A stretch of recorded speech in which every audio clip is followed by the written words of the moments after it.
Bueno, pues como ya lo habíamos dicho, el final de Ice White Shot que nos entrega Warner en este Final Cut puede que no sea el final que nos intentó dar Stanley Kubrick en su versión original. Y ahí es donde nos quedamos, haciendo un discernimiento entre si en esa escena fundamental final en la juguetería con Bill y Alice y Elena, lo que hicieron fue una entrega simbólica, pasiva, de su hija al no poner atención, o si hay algo más. Y ahí es donde nos quedamos.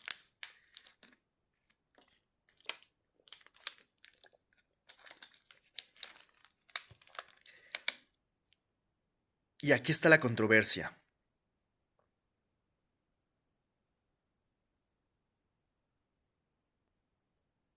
Si esos minutos, que claramente eso no hay duda, insisto, que fue cortada la película y que le quitaron minutos, obviamente, por ende, tendríamos que entender que si cortaron esos 20 minutos, entonces esa escena final en la juguetería con Alice diciendo fuck, no es la escena final. No es la escena final. Hay minutos más allá. Y hay que entender que a veces Kubrick era tan genio que en 10, 20 segundos en una sola escena nos podría decir muchísimas cosas. Ahora imagínate que en verdad cortaron 20 minutos o más de esa película, porque hay quien habla que hasta 30 minutos o más. Sería una locura lo que nos dejaron o lo que nos cortaron de la versión original de Kubrick. La otra pregunta que tendremos que hacernos es, seguramente fue algo tan relevante lo que cortaron, que pues fue lo que obviamente generó la discusión entre Kubrick y los directivos de Warner. Ya para que se moleste Stanley Kubrick a punto de los gritos, pues debió de haber sido algo relevante. Y por otra parte fue tan relevante que le costó la vida al propio Kubrick. A menos que se quieran seguir creyendo la versión de que murió por un infarto. Porque insisto, a Kubrick le aplicaron la misma que le aplicaron a Mandy, cuando leemos la noticia de ex modelo, ex reina de belleza muere por sobredosis. Bueno, en este caso vimos director prestigioso de cine Stanley Kubrick muere por un infarto. Gaslighting, típico, típico. Bueno, entonces la pregunta del millón es, ¿qué había en esas escenas? Pues si somos lo más honestos posibles, la realidad es que probablemente, obviamente, nunca lo vamos a saber. Hay pocas personas que sabían, algunos ya se han muerto, otros igual y hasta también se los echaron, y de alguna manera hay un pacto de silencio evidente porque, bueno, pues la amenaza principal fue cualquiera que quiera decir algo le va a pasar lo mismo que a Kubrick. Lo vamos a Kubrickzar, por ahí lo llegué a leer en un término en inglés. We gonna Kubrick you. Entonces, también por eso dejaron que esta película saliera a la luz, porque también les sirve como amenaza. Es como si la propia élite dijera, pues sí, eso es lo que hacemos, así que más vale que cierren sus ojitos y que cierren su boca también. ¿Qué es lo que hay entonces en el verdadero final de Ice White Shot? A ver, hay analistas y personas cercanas a la producción que sugieren que el corte original de Kubrick era mucho más explícito sobre el destino de la niña. Los minutos faltantes no estarían solo al final, sino distribuidos en el clímax de la película. En Somerton, en el ritual se dice que había metraje que conectaba directamente a la élite con el tráfico infantil, lo que le daba un contexto aterrador a la presencia de Elena en la juguetería. También después de la juguetería existe una teoría de que al final, en el final original, no era el fundido a negro tras la palabra de Alice, tras la F-word, sino una secuencia posterior donde Bill y Alice regresan a casa o al coche y se dan cuenta de que Elena ya no es la misma, o que ni siquiera está con ellos, o que ellos mismos la entregan. Ahora lo hablaremos. Ahora la escena de la entrega completa, pues en este mismo sentido se habla que los hombres de abrigo que vemos al fondo de la juguetería tenían una interacción más directa. eh, En el cine, cuando alguien se aleja hacia el fondo del encuadre y los protagonistas le dan la espalda, se llama desvanecimiento simbólico. Kubrick habría filmado la conclusión de ese alejamiento, ¿no? O sea, lo que seguía después de que se alejan estos señores depredadores de la juguetería sería ahora traerlos a primer plano, ¿no? Y por eso es que ahí se conecta muchas veces con que se hace la entrega directa después de Elena. Puede que, obviamente, ya fuera de la juguetería. Ahora hablaré de algo que leí que me parece que está muy bien argumentado, como si fuera un guión de Kubrick. Ahora lo leeré al final de este comentario, que es, por cierto, el último que haremos de este análisis número 2, para ya después pasar al último, que ya tendrá que ver con las similitudes que encuentro con Ice White Shot y otras películas. Pero bueno, sigamos. Entonces, lo que tenemos aquí es un problema, claramente, porque tenemos el final de Warner versus el final de Kubrick. No son la misma cosa. Warner Bros. Necesitaba que la película, ese es el pretexto de las élites, ¿verdad? Que la película fuera comercial, un final donde se sugiere abiertamente la entrega de una hija a una red de, ya sabemos qué, de tráfico, habría sido censurado o habría destruido la taquilla. Bueno, pues eso no lo saben. En una de esas se volvía sumamente taquillera. Pero ese es el pretexto que utilizan. La edición estratégica, al cortar la película justo en la palabra F, el estudio convirtió una tragedia de horror social en un thriller erótico sobre una pareja en crisis. Por eso muchos que llegaron a ver Ice White Shot no pusieron atención en los detalles, porque se quedaron con la idea que de alguna manera, porque es obvio que si cortas así de tajantemente una película distorsionas por completo el mensaje, a menos que leas los mensajes implícitos que, insisto, Kubrick muy inteligentemente y estratégicamente dejó un doble lenguaje en la película, uno explícito y otro implícito, oculto, subliminal. Entonces, la gran mayoría, como se enfoca en lo explícito, pues pensó que la película era tal cual de un matrimonio con problemas, que tenían celos y fantasías y sueños húmedos, ¿no? Pero no, Ice White Shot es por supuesto algo más. Entonces, la mayoría se quedó con esa idea sin saber descifrar el lenguaje simbólico encriptado del lenguaje paralelo que nos dejó Kubrick, por si precisamente llegaban a cortar su versión original, que justamente, pues Profeta fue también, ¿no? Así terminó siendo. Entonces, por eso también, de alguna manera, insisto, supo jugar bien sus fichas de ajedrez Kubrick, porque se anticipó a esa decisión que sabía que podía pasar y que incluso hasta lo podían eliminar, ¿no? Literalmente, o sea, eliminar de la vida, del plano existencial. Bueno, el muro de negro, ¿no? Este fundido a negro repentino funciona como una censura. Corta la realidad antes de que veamos a los hombres de amarillo y oscuro llevarse a Elena definitivamente. Por eso digo que este Final Cut de Warner Bros. Se siente como si nos cerrara, ¿no? La puerta en la cara, como diciendo, hasta aquí pueden ver. Qué bonito que tienen sus ojos bien abiertos, pero, ¿qué creen? ¡Pum! Hasta aquí pueden ver, no pueden ver más. Ahora, es curioso que Kubrick de alguna manera confió ciegamente en nosotros, ¿no? La ironía del Eyes Wide Shut todo el tiempo. Creo que Kubrick confió ciegamente en nosotros diciendo, yo creo que van a ser capaces de descifrar lo que les estoy diciendo, sabiendo que el estudio podría editar su película, como ya incluso le había pasado antes, ¿eh? Dejó los objetos como testigos, ¿no?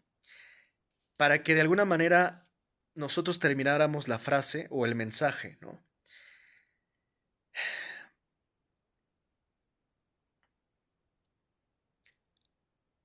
Si la película, vamos a suponer, ¿no? Hubiera continuado durante más minutos en el final, aunque sea, pongamos, 10 minutos más.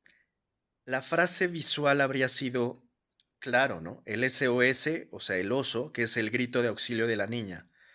2, sex, que es el cuadro que aparece en la habitación de Elena, el motivo del sistema.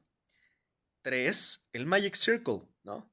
El juego, el contrato aceptado. No solo es el círculo ritual, es un contrato generalmente impuesto por parte del poder. Y 4, la desaparición sería el resultado final. Pero el punto 4, pues es lo que fue presuntamente eliminado. Tal vez ahí cerraba pues el mensaje, como ya expliqué en The Shining. El cierre es muy claro, ¿no? O sea, esta escena clásica de Jack Nicholson congelado. Acá por eso es que no cuadra nada.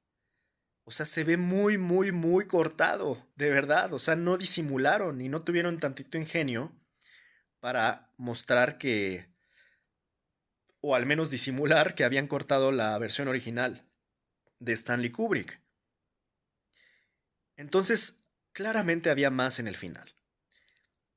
Y como fue eliminado este punto 4, ¿no? La entrega o la desaparición de Elena, pues solo nos quedan los primeros tres que bastan para, insisto, descifrar el mensaje general, al menos de lo que Kubrick nos intentó mostrar.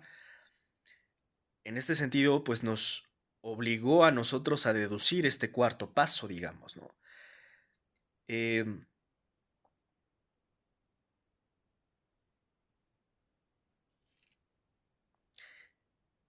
y tendría yo creo que el cierre total a esto que yo planteo como mi teoría del SOS del oso, del juguete que aparece en su pierna, que es un carrito de bomberos de emergencias, que insisto, cuando combinas el oso que representa el abuso con el carrito de bomberos que representan rescate y emergencia, al final resulta la combinación de estos dos símbolos en un SOS, que a su vez se parece en español a la palabra oso, ¿no?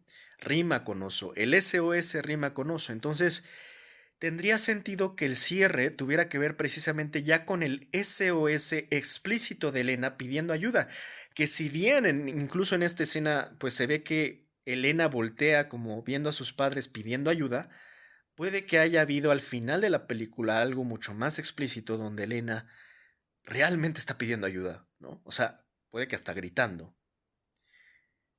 Em, es peculiar, ¿no?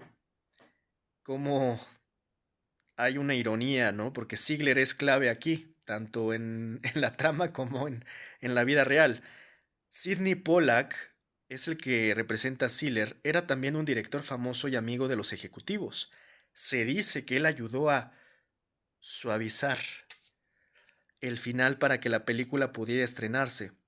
Ziegler, tanto en la ficción como en la realidad de la producción, fue quien convenció al público y a Bill de que todo era una broma y que no pasaba nada. Vaya ironía, ¿no? El tema que suena en la juguetería es Wine du statt meiner Trauma.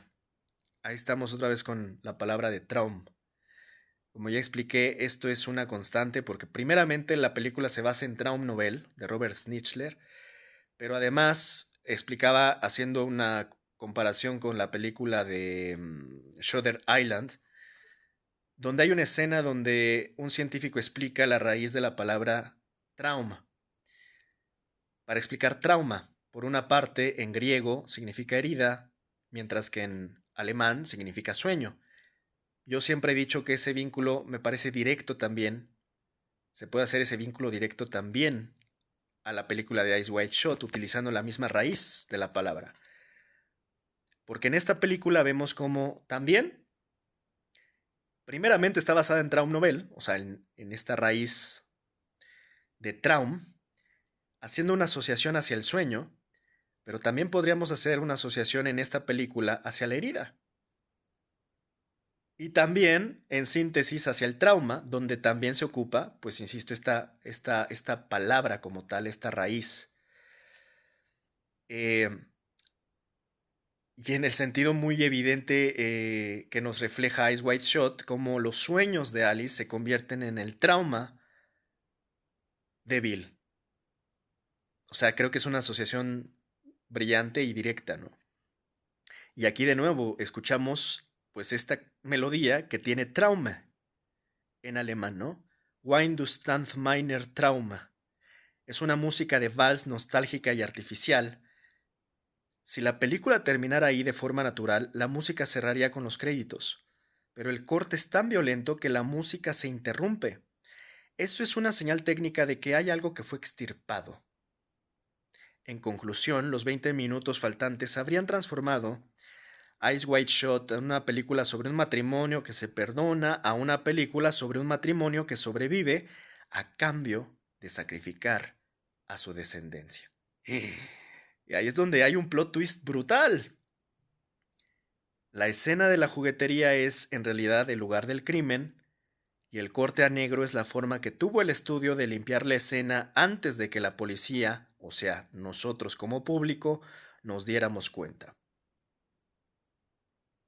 Por eso es que es tan importante esta teoría que manejo, ¿no? De tener la asociación directa entre el cuadro de Sex con el SOS. Son importantes estos mensajes, insisto, porque como yo decía, no puedes tomar cada mensaje aislado por separado, tienes que integrarlo, porque es precisamente lo que buscaba Kubrick que hiciéramos. No tomar las piezas por separado, sino unirlas.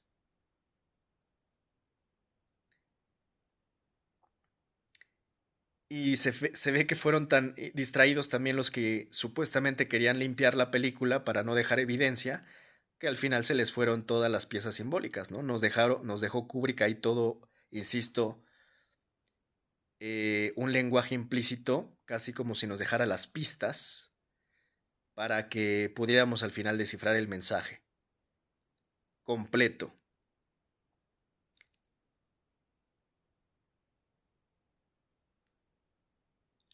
Entonces, creo que todo aquel que pone atención a la película y que realmente entiende esto, nos deja una sensación de que la película estuvo achada, ¿no? O sea, tal cual, mutilada. No es paranoia, ¿eh? O sea, insisto, no se hagan un gaslighting ustedes mismos.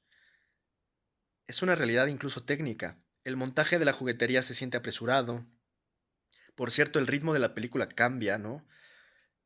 Cuando está Kubrick parece que el ritmo es casi de metrónomo. Cuando se edita, como que pierde el ritmo. Y se nota, ¿no? Este corte a negro al final es casi una agresión al espectador, insisto, como si nos cerraran la puerta en la cara, para que ya no veamos más.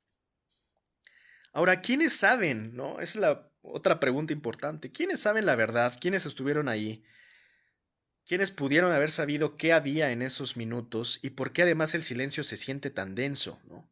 Es tan denso. Bueno, a ver, ¿quiénes podrían saber que se borró? Los que estuvieron, curiosamente, hablando de círculos. En el círculo interno del montaje final son pocos y muchos tienen razones poderosas para no hablar. Sidney Pollack, por ejemplo, que interpreta a Víctor Ziegler, él no solo fue actor, fue un director de élite, para variar, y el hombre de confianza de Warner para terminar la película. Pollack conocía el metraje original mejor que nadie, murió en 2008, llevándose a la tumba los detalles de las negociaciones entre el estudio y la herencia de Kubrick.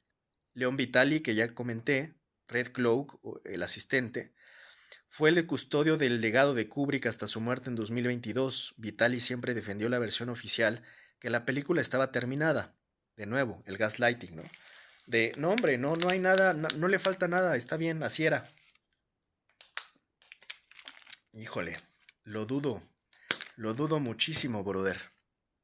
Vitali siempre defendió la versión oficial, insisto, de que estaba terminada, pero en entrevistas se le veía visiblemente incómodo cuando se le preguntaba por escenas eliminadas como Red Cloak en la vida real y en la ficción.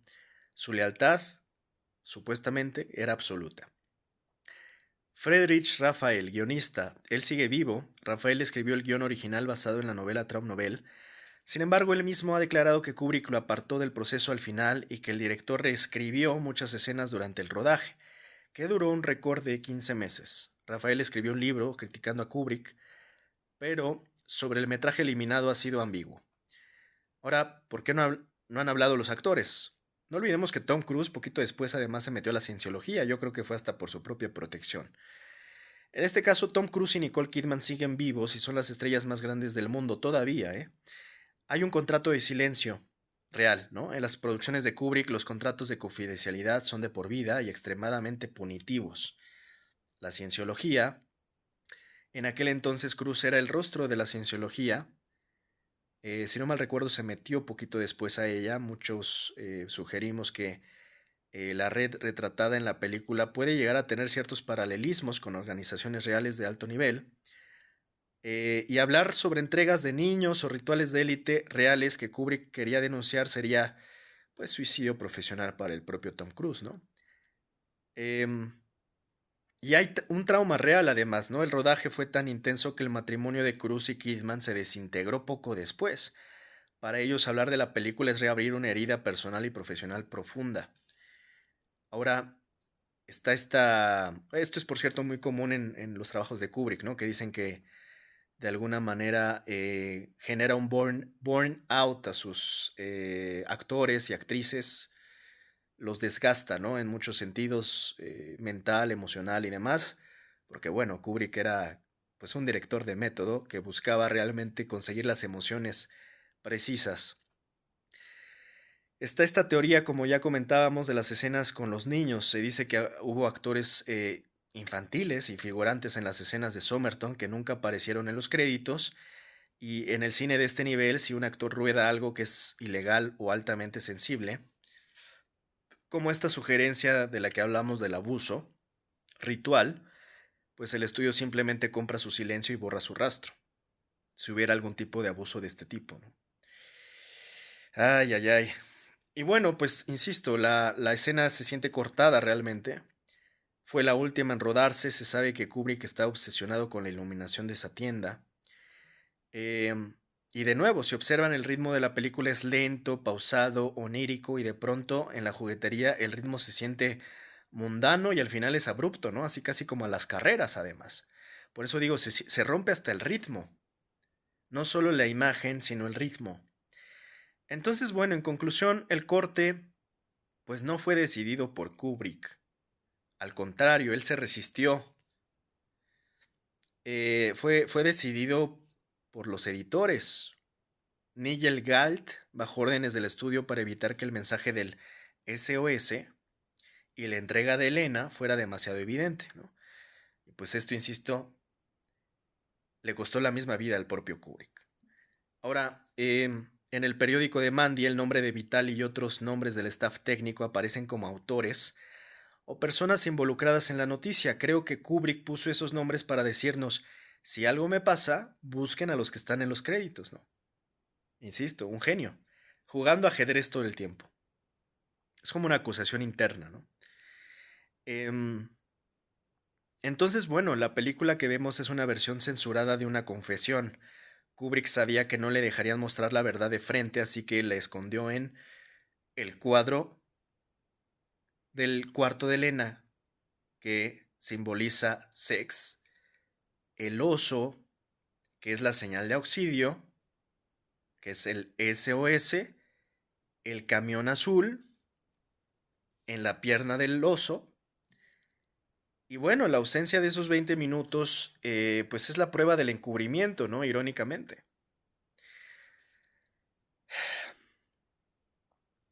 Al final, pues básicamente lo que tal vez se estaba revelando es que la élite no solo quiere dinero o sexo, quiere hasta tu descendencia. Y eso empieza a volverse realmente perturbador cuando vemos que en la realidad, justamente después de la filtración de casos como Epstein, exactamente así funcionan. Así que no hay nada descabellado en pensar que Kubrick nos los estaba revelando, porque así funciona. Y ya quien, insisto, siga de necio, no queriendo ver, pues insisto, no hay más ciego que el que no quiere ver, pero también no hay más ciego que los necios, ¿eh? O sea, ¿cómo te explico? Si no has entendido nada de lo que se ha filtrado, pues entonces tú sigue pensando que todo esto es paranoia y conspiración. Pero al final, insisto, esta película, más que ficción, es un documental que nos revela la realidad, tal cual, cómo funciona el poder y las estructuras de poder de la élite que nos gobierna.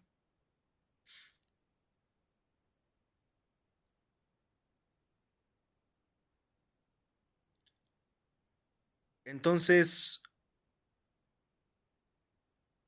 podría haber, y eso parece ser que sabía Kubrick, ciertas traiciones internas, artísticas y complicidades con el sistema en su contra, ¿no? Em, Vitali al final, por ejemplo, era el editor en las sombras. León Vitali no era solo un asistente, era el guardián de la puerta, digamos, ¿no? Tras la muerte de Kubrick, Vitali fue la persona que trabajó mano a mano con Warner Bros. Para finalizar la película. Pues se dice que era leal a él, pero yo creo que también pudo haber habido un cierto grado de traición. O pues que simplemente amenazaron a Vitali, ¿no? Y lo amenazaron como amenazaron a Bill con Mandy. Es que las ironías y paralelismos de la película y la vida real son increíbles también, ¿no? Es como otra película aparte, ¿no? Por eso digo que, pues la muerte de Kubrick sirvió como amenaza, así como eliminaron a Mandy en la película para amenazar a Bill, pues así eliminaron a Kubrick en la vida real para amenazar a Vitali, ¿no? Así como de, pues, o trabajas y te adaptas y cambiamos esto o te pasa lo mismo. Al poner su nombre en el periódico que informa sobre una muerte encubierta, irónicamente, ¿no? En la película, que era la muerte de Mandy, Kubrick está haciendo un juego de espejos, así como los personajes en la noticia encubren la verdad sobre Mandy, las personas mencionadas en el staff técnico, pues serían las encargadas de encubrir la verdad de la película original mediante la edición. Kubrick sabía que si él moría, Vitali sería el único con el conocimiento técnico para alterar el montaje. Ponerlo en el periódico es como decir, él es quien escribirá la versión oficial, o sea, la noticia falsa, de lo que yo realmente filmé. Increíble Kubrick, de verdad. Ahora, el Red Cloak de la vida real. No olviden que Vitali interpreta a Red Cloak, ¿no? A la capa roja, el hombre que juzga a Bill y que, según lo que hemos comentado, es quien manda eliminar a Mandy. Si Red Cloak es Vitali, si Red Cloak es quien elimina a la mujer en la ficción y Vitali es quien ayuda al estudio a eliminar escenas en la realidad, la metáfora es perfecta. Insisto, es que es una perfección estremecedora, ¿no? O sea, es brillante pero aterradora a la vez. La acusación de Kubrick es esta, ¿no? Este hombre que es mi mano derecha será quien ejecute las órdenes del sistema, o sea, de Warner y la élite, para mutilar mi obra una vez que me eliminen o que yo no esté, ¿no? Ahora, el staff técnico en el periódico no solo está Vital y hay otros nombres del equipo de Kubrick en esa nota de prensa. Esto es una técnica llamada metaficción. O realidad, le llamaría yo. Basarse en la realidad. O para no que no suene tan eufemista o técnico de metaficción, insisto, llamémosle desde siempre, desde ahora y desde siempre ya, a la película Ice White Shot, llamémosle un documental, para más fácil, porque en verdad está basada en la realidad. Entonces Kubrick nos está señalando que el cine es una red de control y de poder, por supuesto. Los que aparecen en los créditos son los que tienen el poder de decidir qué ve el público y qué se queda en la oscuridad, qué es mentira y qué es verdad, y qué se mezcla para convertirse en posverdad. Em, si en el periódico estos nombres aparecen vinculados a una muerte es porque ellos son los asesinos del mensaje original de la película. Ahora, la entrega de la película es curioso porque es como la entrega de Elena también, ¿no? O sea, así como Bill y Alice entregan a Elena a la élite para salvar su estatus, el staff técnico y el estudio entregaron la película de Kubrick, eh, pues para que pudiera ser comercializada. Entonces es peculiar porque Kubrick parece que nos da un SOS ya no solo de la niña, sino su propio SOS.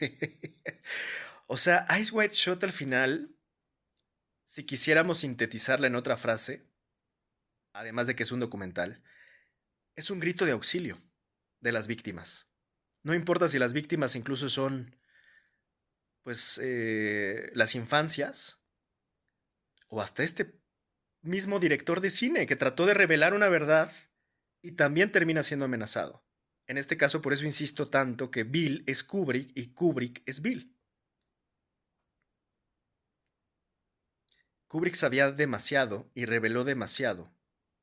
Y sabía, obviamente, que estaba rodeado de personas que por contrato o por miedo terminarían obedeciendo a la productora, o se hace a la élite, al poder, que todo lo controla. ¿Por qué Vitali guardó silencio hasta su muerte en 2022? Vitali siempre juró que la versión que vimos es la que Kubrick quería. Sin embargo, muchos analistas señalaron que Vitali era un hombre quebrado por el nivel de exigencia y control de Kubrick. Al final, Vitali se convirtió en el custodio de un secreto. Si él hubiera admitido que se cortaron 20 minutos de rituales y de la entrega de Elena, habría destruido su propia carrera y el legado de su mentor. Yo difiero. Creo que debió de haber revelado todo, lo bueno y lo malo, pero bueno.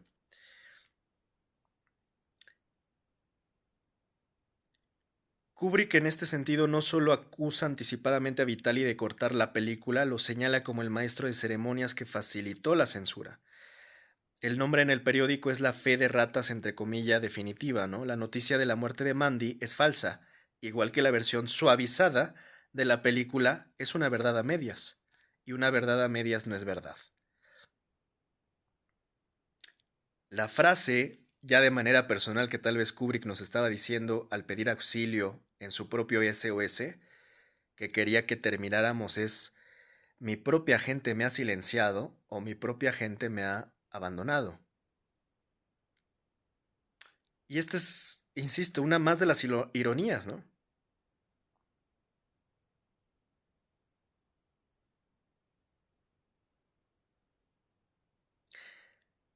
Bill Harford, hay una ironía, ¿no? De Bill Harford es un doctor que no cura a nadie y Leon Vitali era un actor que terminó siendo el ejecutor de un director. Todo en Ice White Shot es una advertencia, ¿no? Sobre cómo el poder corrompe incluso los vínculos más cercanos.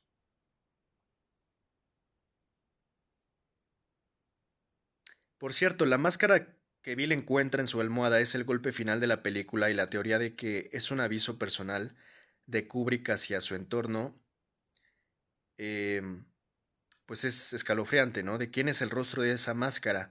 Aunque la máscara es de estilo veneciano, su fisonomía es demasiado específica y existe una investigación profunda que sugiere que la máscara fue moldeada siguiendo las facciones de Ryan O'Neill, protagonista de Barry Lyndon, o más probablemente una combinación de rostros del círculo íntimo de Kubrick. El rostro del equipo, al dejar una máscara que recuerda a alguien del staff o de su pasado. Cinematográfico, Kubrick le está diciendo a Bill y a nosotros, el enemigo no es un extraño con capa, el enemigo es la gente que duerme en tu casa o trabaja contigo. Em,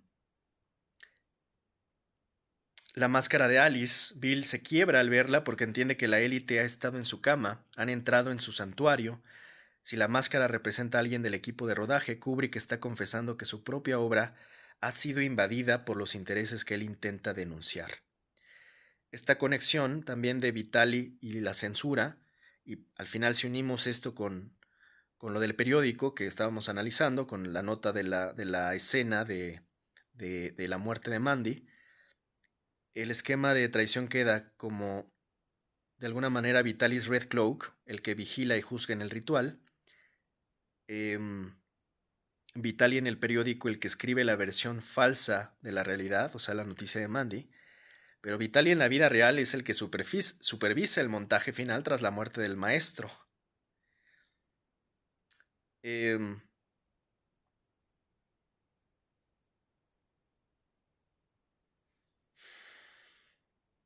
entonces, en síntesis, el mensaje de Ice White Shot hasta este punto, incluso con Final Cut y con todo lo que cortaron y mutilaron de la versión original, alcanza para descifrar el mensaje y la frase que debemos de deducir y completar. Si sumamos la máscara en la cama, los objetos en la juguetería, las luces, el arco iris, los osos de peluche, el tigre de peluche, todas estas simbologías, el cuadro del cuarto de Elena, al final el mensaje y la conclusión es: no hay refugio, eso representa las máscaras, no hay inocencia, eso representa el cuadro, sex de la habitación de Elena, el grito de auxilio del oso que representa el abuso y el carrito de bomberos que está en su pierna, en la escena de la juguetería que nos representa en síntesis el SOS, un SOS que no será escuchado, y hay un contrato que es el Magic Circle que ha sido firmado con nuestra complicidad. Fuck. Por eso es que fuck viene siendo la firma de aceptación de ese contrato por parte de Alice. Y en ese sentido es más perturbador porque no solo es la aceptación o la resignación de mantener los ojos cerrados para seguir con su vida normal, sino que probablemente es directamente la aceptación de entregar a Elena. Pero puede que ya no solo de manera simbólica, sino de manera explícita. Entonces de nuevo leo la síntesis del mensaje que yo concluyo, que es: no hay refugio, no hay inocencia, el grito de auxilio no será escuchado y el contrato ha sido firmado con nuestra complicidad o con su complicidad en el caso de Bill y Alice. Y este mensaje que acabo de leer, desde mi apreciación y mi consideración, que fue lo que yo sinteticé de toda la simbología de la película, al final surge de analizar cada símbolo por separado y luego integrarlo.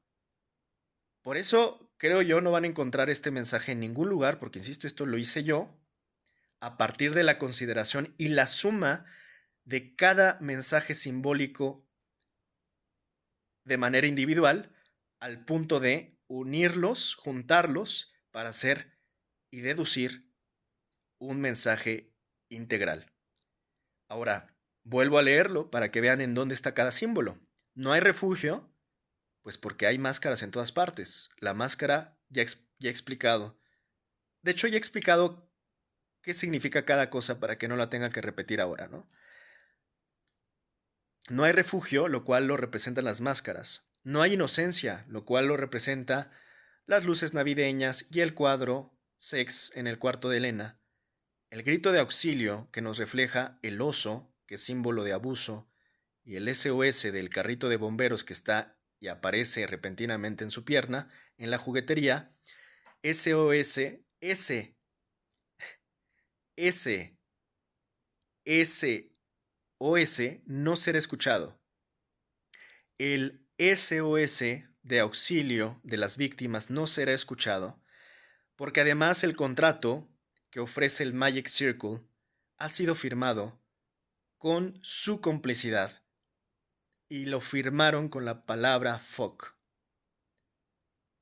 Y es curioso porque quien firma es Alice.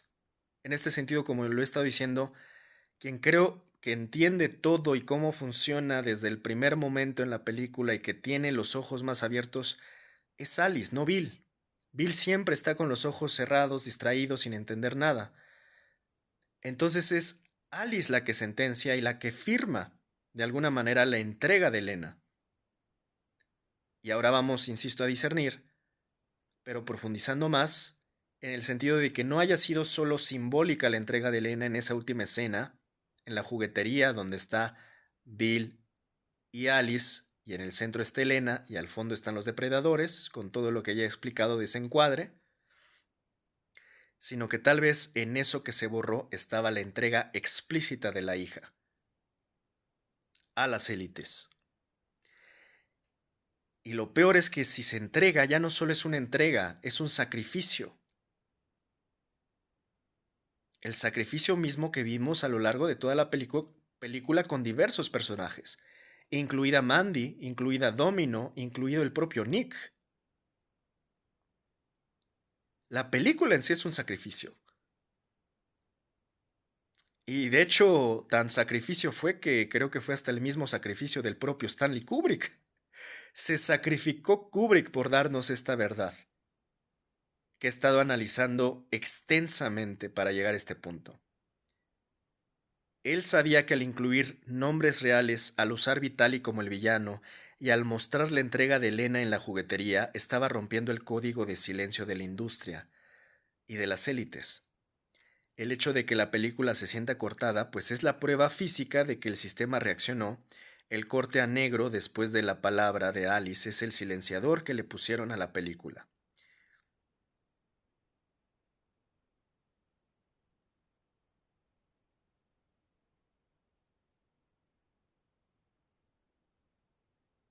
Por cierto, en la juguetería hay unas niñas vestidas de azul, que ya sabemos qué significa el azul. Entonces, Kubrick nos deja esta película mutilada, aunque sea así mutilada a propósito, porque él sabía que podía ser mutilada la película, para que la herida fuera evidente. Si la película fuera perfecta y fluida, eh, no sospecharíamos. Cuando nos entrega esto, al menos así, después de que la cortan, pues al menos se anticipó Kubrick a dejar el nombre Vitali en un periódico de muertes y un oso pidiendo auxilio, un SOS, y esto nos obligó a convertirnos prácticamente en detectives de nuestra propia realidad, porque aquí no estamos tratando de analizar la película, en realidad lo que estamos analizando es la realidad.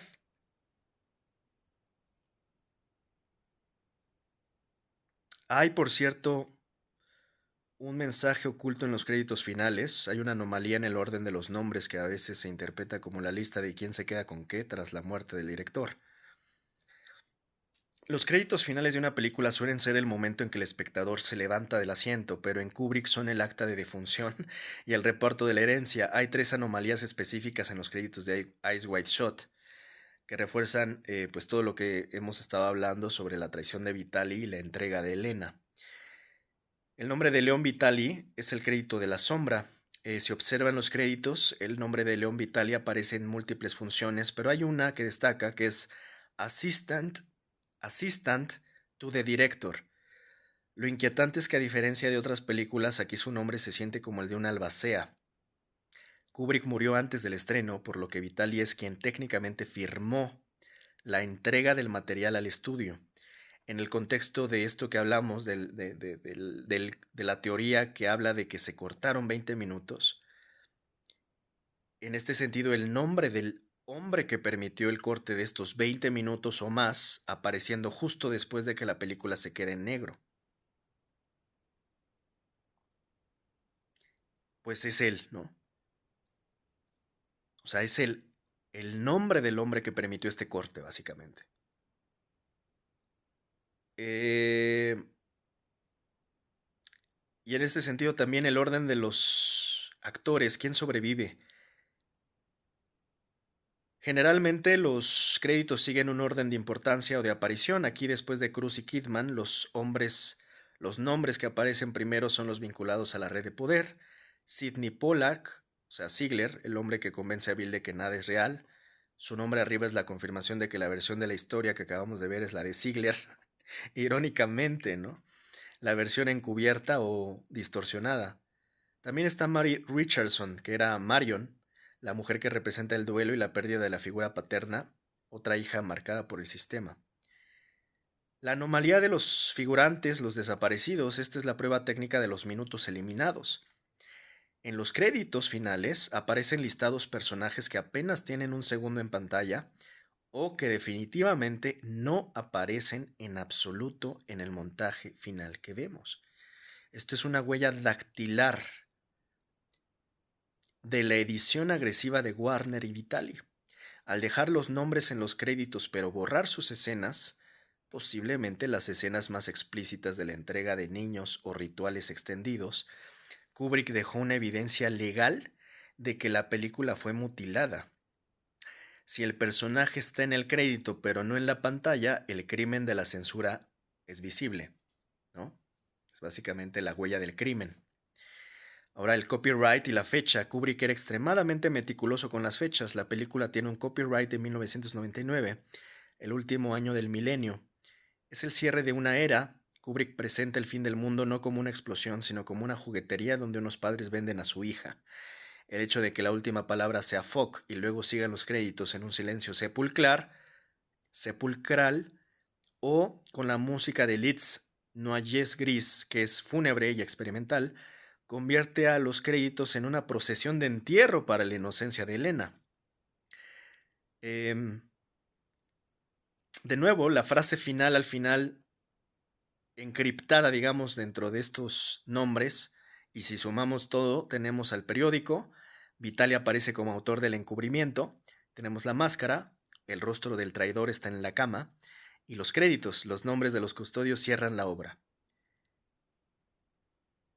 La frase final para Kubrick, y haciéndole un poco de honor, es: el director ha muerto, pero el sistema y los nombres que ves aquí siguen bajo control.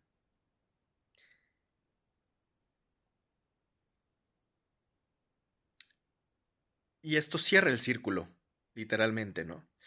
Elena se aleja con el Magic Circle, o sea, el contrato, sus padres se quedan en el pasillo, la distracción o la indecisión, y nosotros nos quedamos con los créditos, ¿no? De la lista de los implicados.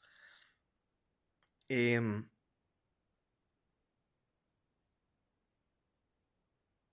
es curioso, ¿no? Que justamente ese último juguete que toca Elena es este oso que pide auxilio para después justamente pasar al pasillo y seguir a los depredadores luego de ser entregada por sus padres, ya sea simbólica o explícitamente.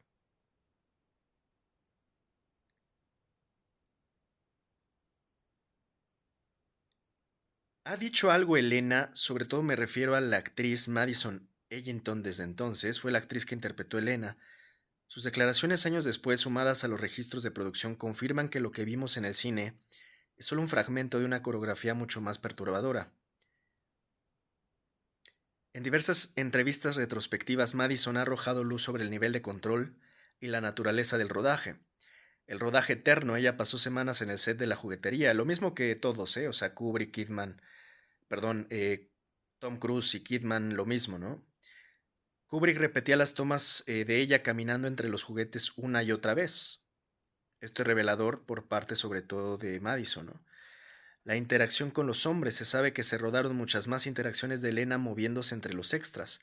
En el guión original y en algunas filtraciones de producción, los hombres que la escoltan tenían una presencia mucho más física y deliberada. El secreto, Madison ha mencionado que siendo una niña no entendía la carga oscura de la escena, pero recordaba que la atmósfera era extraña y que Kubrick le daba instrucciones muy específicas sobre a dónde mirar y cuándo alejarse de sus padres. Y lo que pues esto simplemente confirma es que esa escena donde al menos Elena se ve viendo a sus padres como pidiendo ayuda, pues aquí está confirmado en sus propias declaraciones. En la versión que llegó al cine vemos a Elena alejarse con el juego Magic Circle, sin embargo, técnicos del set han sugerido que se filmó una toma donde Elena cruza una línea visual marcada por los estantes y es recibida o guiada directamente por los hombres de abrigo oscuro. Esto es a donde vamos a llegar el día de hoy. Híjole, la censura. Warner Bros. Habría cortado los segundos finales de esa toma donde la entrega dejaba de ser una sugerencia para convertirse en un hecho. El susurro, al igual que la hija de Milich le susurra a Bill, existía la idea de que Elena recibiera una instrucción de estos nuevos tutores. Yo ahora les voy a leer el guión que me ha parecido más escalofriante. Y me parece escalofriante porque me parece muy consistente, muy congruente, muy posible. Ahora, el final original, según el guión de Friedrich Raphael y las revisiones de Kubrick, sugerían que la película no terminaba en el fuck de Alice. El final original contemplaba el silencio en el taxi, Bill y Alice regresando a casa en un silencio absoluto, dándose cuenta de que el trato ha sido sellado, el pacto o la transacción que ya he comentado. Porque ese es el tema. Para mi gusto, para ya ir adelantando esto, la película termina en una transacción, en la transacción que hacen al entregar a Elena a estas redes de poder de la élite. La pérdida de la hija, una sensación de que Elena ya no es suya, sino una propiedad del sistema, reforzada por su nueva obsesión con el juego del ritual, se siente desde esta vibra que te dan los padres al entrar a la juguetería. Se sienten como si hubieran perdido algo más que su matrimonio.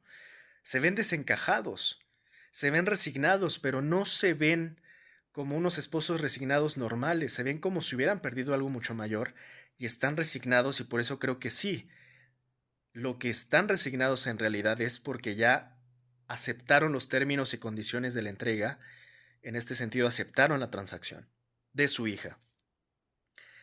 Ahora, Madison mantuvo una carrera discreta y un respeto absoluto por el secreto sumario de la producción. Sin embargo, el hecho de que ella sea la figura central la convierte en la prueba viviente del mensaje de Kubrick. Em,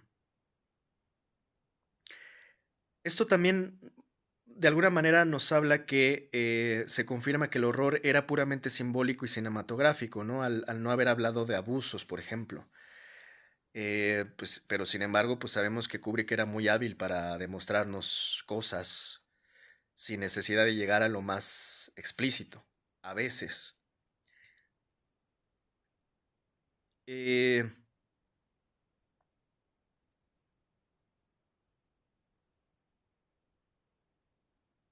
Ahora sí, ya para pasar al final final, no olvidemos que Stanley Kubrick murió 4 días después de entregar el corte final, su corte final, o sea, la versión original de Kubrick.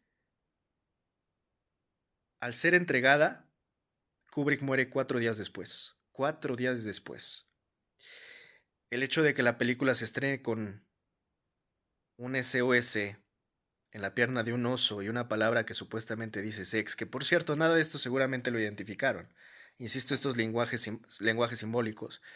Al final, todo esto es testamento de un hombre que sabía que su propia familia cinematográfica, el estudio y sus asistentes iban a censurar su última gran advertencia, su última obra maestra. Es curioso porque durante toda la película hay complicidad, y esa complicidad se traslada también a lo que le pasa a Kubrick con este proyecto magistral en Eyes Wide Shut. El poder produce complicidad. Lo que le pasa a Ziegler cuando le dice que Bill no hable ni diga nada y que su silencio es importante, porque si no, pues le puede pasar algo. Es lo mismo que les pasó seguramente a los involucrados en el proyecto de Kubrick, después de que eliminan a Kubrick y lo convierten en una amenaza para todos los demás. Una complicidad que genera el poder a través de la fuerza y del poder mismo. Y ahora sí, creo que después de analizar todo esto, empieza a tener una consistencia y coherencia que se relacione a Eyes Wide Shut con la anécdota del hecho real de los padres que vendieron a su hija, que insisto, está basado en un hecho real. Es obviamente ya una de las conexiones más aterradoras y oscuras que rodean la película, porque puede haber sido esto. Que también de alguna manera paralela Kubrick nos haya dicho, bueno, sí, esta película está basada en Traum Novel de Arthur Schnitzler, pero así como utiliza un doble lenguaje, simbólico y explícito, Kubrick, también nos pudo haber dicho, bueno, sí, explícitamente o generalmente está basada Eyes Wide Shut en Traum Novel, pero ¿qué creen? De fondo está basado en un hecho real. Entendiendo la genialidad de Kubrick, que todo lo pensaba, era un visionario total, un estratega, diría yo, de la comunicación visual, seguramente también hizo lo mismo. Entonces, mi versión y mi teoría y lo que yo creo es que Eyes Wide Shut está basado en dos cosas. Sí, en la novela de Arthur Schnitzler, Traum Novel, pero también en un hecho real, de padres que vendieron a su hija. Ahora, obviamente esto genera, pues, una teoría muy oscura Y pues tiene que ver con los casos reales de redes de tráfico de alto nivel, que por cierto Kubrick habría investigado porque era un obsesivo y perfeccionista que obviamente investigaba todo y por eso era tan culto a su vez Kubrick. Entonces ya había hecho su tarea, ya había investigado. Además, la presencia de ese vestido que hemos mencionado es la prueba de vida o de muerte que él dejó escondida. Se habla que es el mismo vestido de la niña. Entonces veamos. Da mucha coherencia esta relación cuando ya sumas todos los elementos. No es conspiración. Hay gente que trata esto y lo sigue manejando como conspiración. Yo creo que si ya ves todos los elementos, la secuencia, e insisto, tanta casualidad ya no es casualidad, tanta coincidencia ya no es coincidencia, es un patrón que te está explicando algo, que te está diciendo algo y que básicamente, insisto, a veces queremos ignorar el SOS, ¿no? Bueno, todavía veo que muchos plantean esto como una conspiración. Yo creo que el mensaje es evidente. El vestido en el Rainbow, en la tienda de disfraces. La teoría sostiene entonces que en la tienda de Millich, cuando Bill entra y ve a los dos hombres japoneses con la hija de Millich, hay un vestido específico colgado al fondo que coincide con descripciones de casos reales de desapariciones infantiles que conmocionaron a la opinión pública en los años 80 y 90, como el caso de John Bennett Ramsey o redes europeas. Este es el caso al que está ligado, creo yo, de manera directa, la película Eyes Wide Shut. O sea, de nuevo, sí está basado en Traum Novel, pero también en el caso de John Bennett Ramsey. Ahora, el simbolismo de esto es que Millich no solo vende disfraces, vende identidades y vende acceso. Si el vestido de una niña desaparecida está allí, Kubrick está sugiriendo que la tienda de disfraces es el punto de procesamiento donde los niños son convertidos en mercancía para la élite de Somerton. Y eso que todavía ni siquiera estamos hablando de los 20 minutos cortados. Simplemente con lo que nos mostró en Millich ya se puede hacer esa inferencia. Ahora la rima visual con Elena, además, ¿por qué se relaciona con la anécdota de los padres que venden a su hija? Pues porque en la escena final, de nuevo, Elena lleva un abrigo eh, y se vislumbran capas de ropa que recuerdan a la estética de las muñecas que vemos en la tienda de Millich. Em, si el vestido de una hija vendida aparece antes en la película y luego vemos a Bill y Alice entregar a Elena en la juguetería, pues Kubrick está cerrando el ciclo, el círculo, el famoso círculo. O sea, el Magic Circle, el contrato, la transacción y la firma, insisto, es el fuck de Alice porque era la más entendida y consciente de lo que estaba pasando y que entendía perfecto el funcionamiento del poder. Entonces, lo que le pasó a la dueña de ese vestido le va a pasar a Elena. Lo que le pasó a John Bennett Ramsey es lo que le podría pasar a Elena o lo que le pasó a Elena. Por eso es que probablemente cortaron esos 20 minutos de la entrega explícita. Se sabe, porque insisto, este hecho real termina seguramente siendo parte o la base también del guión. Se sabe que Kubrick recolectaba miles de recortes de periódicos sobre crímenes reales, desapariciones y rituales. Él no inventó la red de Somerton desde cero. Insisto, él nada más documentó la realidad. La basó en la estructura de las sociedades secretas reales y cómo éstas operan mediante el chantaje, como lo hemos visto hasta en el propio caso real también del caso Epstein. Vender a un hijo es el chantaje definitivo. Una vez que los padres como Bill y Alice aceptan el trato, el Magic Circle están unidos a la élite de por vida por un crimen impronunciable, ¿no? Ya no pueden acudir a la policía porque ellos mismos son cómplices. Ahora, la conexión con el cuadro de Sex y el SOS del oso, en la juguetería que ya he explicado, pues si aceptamos que hay un vestido de una niña real desaparecida en la película, entonces el oso, que simboliza el SOS, es el grito de esa niña y de todas las que pasaron por eso, por ser víctimas. El cuadro Sex es el destino que les espera. Y el camión azul, que es el de bomberos, es el sistema de transporte, el tráfico que las mueve. El tráfico que las mueve. y que de alguna manera es rescate y emergencia, pero que no es atendido porque es ignorado. Entonces esto ya se vuelve, insisto, no solo un documental, sino Ice White Shot por parte de Kubrick ya no es solo un documental, sino una denuncia directa, a través de acusaciones directas. Al incluir objetos que remiten a casos reales, Kubrick rompe también la cuarta pared del cine. No nos está contando una historia de ficción, nos está diciendo, esto está pasando en el mundo real y estos son sus vestidos, sus uniformes y sus juguetes. Son los objetos de las víctimas, porque las víctimas son los objetos. El hecho de que el vestido aparezca en una tienda llamada Rainbow, arcoiris, es una referencia directa al proyecto Rainbow o códigos de control mental como el Rainbow Bridge, asociados a también teorías de abuso ritual. Entonces tiene toda la lógica del mundo, pues. Se empieza ya a diluir casi la conspiración, porque es una realidad. La película es un rompecabezas de objetos perdidos y, por ejemplo, el vestido en este caso es la evidencia del pasado, en el caso de Ramsey, y del futuro en el caso de Elena.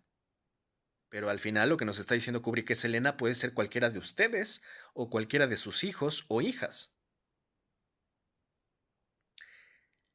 Al final, si nos ponemos un poco más oscuros, el círculo mágico, o sea, el Magic Circle, porque insisto, todo está invertido con Kubrick, lo que suena bonito y feliz es todo lo contrario, es oscuro y despiadado. Entonces, si repensamos el concepto de Magic Circle, entonces es lo opuesto. El círculo mágico no es más que el círculo de la trata, del tráfico. Los padres entregan lo que más quieren para mantener su estatus en una sociedad que, como dice Ziegler, si te dijera quiénes están aquí no podrías ni dormir.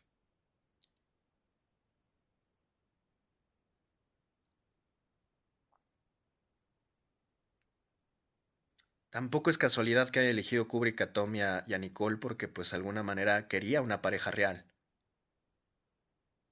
Y de alguna manera también los elige como protección, que al final no les sirvió demasiado, pero pues bueno, así fue. ¿Qué pasó, por cierto, con la autopsia de Kubrick? Digo, con la narrativa ya sabemos que le pasó lo mismo que a Mandy, ¿no? Subestimaron su muerte, un infarto. Pero ¿qué pasó realmente con la autopsia? Y además esto cierra de alguna manera el círculo de ficción y realidad.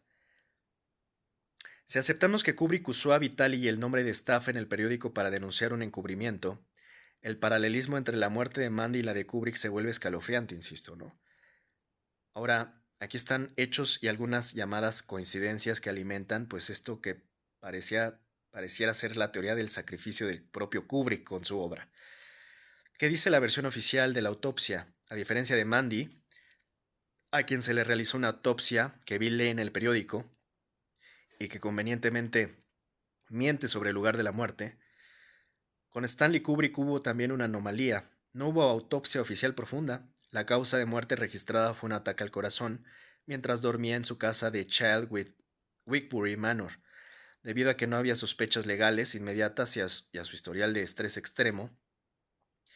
Se aceptó como muerte natural. Sin embargo, los teóricos, insisto, señalan que murió incluso hasta los días estos que comentamos, ¿no? 666 días antes del nuevo año. Una cifra hasta simbólica que parece sacada de la numerología de Somerton. Ahora, le pasa lo mismo que a Mandy en el sentido del paralelismo eh, directo con el silenciamiento, ¿no? Mandy muere justo después de saber demasiado y sacrificarse en el ritual. Kubrick muere justo después de entregar el corte final de la película donde revelaba el ritual. El método es que en la película Mandy muere por una supuesta sobredosis, un fallo sistémico provocado. En la realidad, un ataque al corazón puede ser inducido o simplemente ser el resultado de un nivel de terror y presión insostenibles. Kubrick estaba aterrorizado durante el rodaje, se dice que no dejaba que nadie más condujera su coche y que su paranoia estaba en niveles máximos. Em, el periódico, ¿no? La firma del asesino. Si recordamos que en el periódico de Mandy aparece el nombre de Vital y otros técnicos, Es como si Kubrick hubiera escrito su propio obituario por adelantado.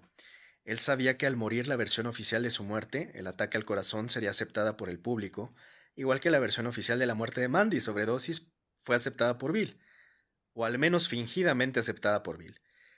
Ziegler le dice a Bill, nadie la mató, murió porque tenía que morir. Es la misma narrativa que la industria aplicó a Kubrick. Murió por el esfuerzo de la película y pues por la edad. Ahora, la fe de ratas en la vida real. Se dice que Kubrick dejó incluso una nota de suicidio o asesinato codificada en los últimos 20 minutos de la película. Al ser eliminados esos minutos por el estudio con la ayuda de Vitali, se eliminó la prueba definitiva de su acusación. Lo que quedó fue una película que parece un sueño, pero que originalmente era una declaración jurada. O sea, puede que Kubrick mismo haya puesto en la película, pues si algo me pasa, o sea, fue tal o tal, ¿no? Em, que obviamente eliminaron esa nota, ¿no? Ahora, Kubrick intentó protegerse usando símbolos porque los símbolos no pueden ser demandados por difamación, pero el sistema pues también a veces es astuto. Si denuncias a la élite de frente, te borran como a Mandy. Si denuncian a la élite con símbolos, te editan como la película, ¿no? O sea, de alguna manera también nos tienen en jaque mate y de alguna manera siempre ganan. Al final Kubrick terminó como el oso de la juguetería, ¿no? Pidiendo auxilio a través de un SOS, eh, pero rodeado de colores brillantes y música de vals para que nadie tome en serio su dolor o su grito de auxilio. En síntesis, ¿no? Creo que conectamos ya todos los puntos. El cuadro, Sex, en el cuarto de Elena, el motivo de la explotación. El oso, este juego de palabras en español que es un SOS. El grito de las víctimas, de todas las víctimas. Elena, Mandy y hasta el mismo Kubrick. El vestido, la prueba de los hechos reales, cómo esto puede estar basado, insisto, en el caso de Ramsey. Vitali como el ejecutor de la censura o el que manipula, de alguna manera, la versión original de Kubrick. Cómo se manipuló, insisto, no solo la película de Kubrick, sino hasta el motivo de su propia muerte, como de manera paralela se manipula la muerte de Mandy en la película. Y finalmente, pues la muerte de Kubrick es el requiem final, ¿no? Y vaya ironía, porque Kubrick utiliza mucho requiem en Eyes Wide Shut. Es como si él mismo se estuviera poniendo el requiem a sí mismo, ¿no? Es el cierre del círculo para que el secreto no saliera de la sala de montaje. Y al final es como si Warner fuera Ziegler diciendo, la vida sigue, ¿no? No se preocupen, mantengan los ojos bien cerrados. La vida de los Hartford sigue, la élite sigue y nosotros seguimos viendo la película con los ojos bien cerrados. Pero no solo la película, porque insisto, eso es también nuestra propia realidad y nuestras propias vidas. Por eso es que cierran así, con ese final cut, insisto, como si la élite nos cerrara la puerta en la cara y nos dijera, hasta aquí pueden ver. Aunque traigan los ojos abiertos, no pueden ver más. Es un portazo cinematográfico, por decirlo menos, porque es en realidad un acto de censura. Ese corte, ese final cut, es una guillotina, ¿no? El corte a negro como una ejecución. En el cine el fade out, este desvanecimiento lento, sugiere que la vida continúa y nos da tiempo para procesar. Kubrick, sin embargo, usa este corte directo tras la palabra F. La interpretación es como, se acabó su tiempo, ¿no? Se acabó el tiempo de sus preguntas y se acabó su tiempo hasta de vida en el caso de Kubrick. Bill y Alice intentaron abrir los ojos, pero el sistema a través de la edición misma de la película y de Ziegler en la trama, les obliga a cerrarlos de nuevo. Ese negro absoluto es la ceguera autoimpuesta para poder seguir viviendo en la comodidad de la mentira, de la resignación, de la ilusión. E insisto, la firma es el FOC como un contrato de silencio. No es un acto de amor ni de deseo como a veces se malinterpreta por parte de Alice. Después de todo lo que analizamos, insisto, eso es primeramente la distracción final. Deja de pensar en los rituales, deja de pensar en Mandy, deja de pensar en tu hija. Enfócate en el placer más básico, elemental y animal. Pero también es la firma. Es la forma en que se firma el contrato y la transacción de la entrega de Elena. Y también a su vez es la forma en que se consolida que la élite controle a las masas, ¿no? El pan y circo, el sexo y el consumo. Mientras los Hartford, que podríamos ser nosotros mismos, estemos follando, pues no vamos a estar investigando quién es Red Cloak. No vamos a querer andar abriendo los ojos, ¿no? Y por cierto, hay muchas puertas, ¿eh? Hay una estructura de puertas. Si se fijan, la película está llena de puertas, ¿no? La puerta de la casa de Ziegler, la puerta de Somerton, la puerta de la tienda de Millich, la puerta del apartamento de Domino, que Sally después ni le quiere abrir al mismo Bill. Eh, es curioso porque la juguetería es el único espacio abierto inmenso donde se produce la entrega. Eso no sé si fue ahí o fue afuera de la juguetería, pero bueno, el corte a negro es la puerta de la juguetería cerrándose con nosotros adentro, ¿no? Por eso digo que es ahí como si te pusieran la puerta y decir, ya no puedes ver más. Y nos cierran la puerta en la cara. Si la película hubiera durado esos 20 minutos más, habríamos visto la confirmación del horror. O sea, hubiéramos confirmado lo simbólico en lo explícito. Al quitarlos, el estudio y quienes quedaron a cargo tras la muerte de Kubrick nos deja en la misma posición que Bill. Sospechamos la verdad, pero no tenemos las pruebas finales. Por eso pueden utilizar tan fácil el gaslighting, ¿no? Y estar queriendo manipular nuestros sentidos.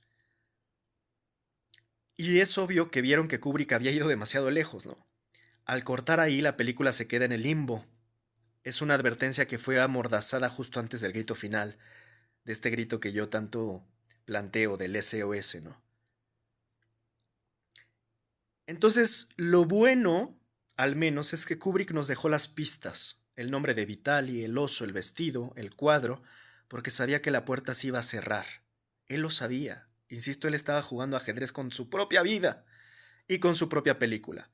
Y quería hacer los movimientos para que si le daban jaque mate, pues él también de vuelta le regresara un par de jaques. Y básicamente Kubrick, pues básicamente nos dice, si no puedo mostrarles la habitación completa, les dejaré las llaves tiradas en el pasillo para que ustedes pues vayan viendo de qué se trata este camino del final del arco iris, ¿no? Es también ese portazo el último acto de Ziegler, digamos, tanto en la vida real como en la película. La élite recordándote que, por mucho que mires, ellos siempre tienen el control del interruptor y de la luz que te terminan proyectando. Porque al final no olvidemos más bien que pues el arco iris tiene todos los colores. Y Kubrick nos mostró todo el espectro de colores en su película para decirnos es que la élite y la estructura de poder va a ocupar todos los colores a su alcance para decirte que al final les perteneces y que te gobiernan cada que caes en ellos. Gobiernan también todo el espectro de tu vida.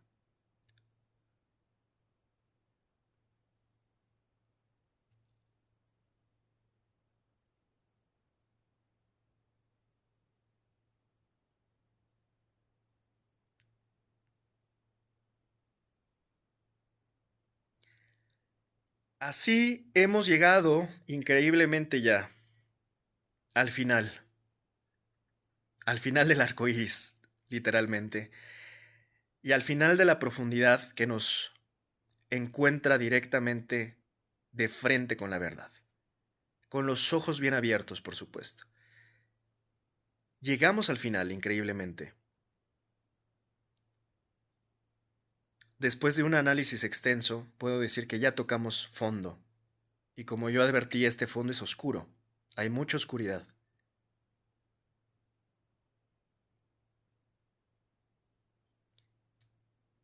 Voy a dejar algunas notas más para la tercera ocasión que toquemos Ice White Shot, pero les puedo decir que a grosso modo ya tocamos todos los detalles y toda la profundidad de la película. Los demás serán pilones nada más. No por ello quiero dejar de comentar un par de cosas adicionales.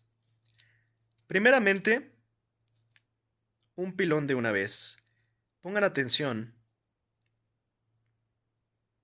a los libros que aparecen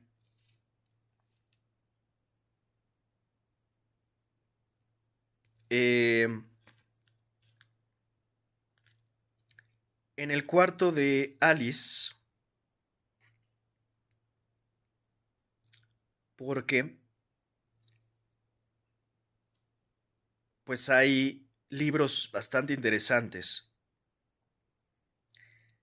Está, por ejemplo,